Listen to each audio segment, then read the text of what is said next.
My name is Steve Enns. I'm a third generation greenhouse farmer. I farm greenhouse tomatoes. Our tomatoes, I've seen them as far south as Florida, and I've seen them in Winnipeg.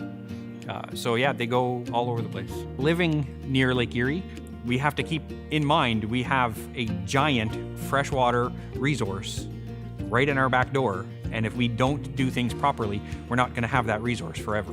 We have to overwater by about 30%. So that 30% is what we have in the last 20 years started recycling and reusing.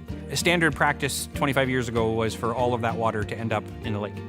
Now zero ends up in the lake. But of that 30% that we have to recycle, maybe 10% of that 30% wasn't reusable.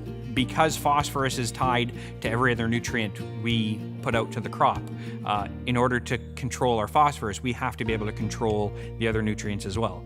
I think a lot of people are having a hard time wrapping their head around the fact that you can, through proper monitoring and good ag practices, you can keep your chloride levels down without dumping water. So for me, my option was to greatly increase my treatment capacity and then have a storage place to put that while I didn't need it. I think the greenhouse sector has made massive strides in the last 20 years, and particularly in the last 5 years.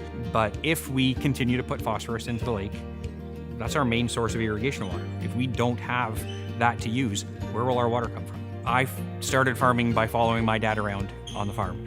My son follows me around on the farm. And if I want to keep this farm going for generations, we can't just do things because the profits are there. We have to do things that are making us sustainable.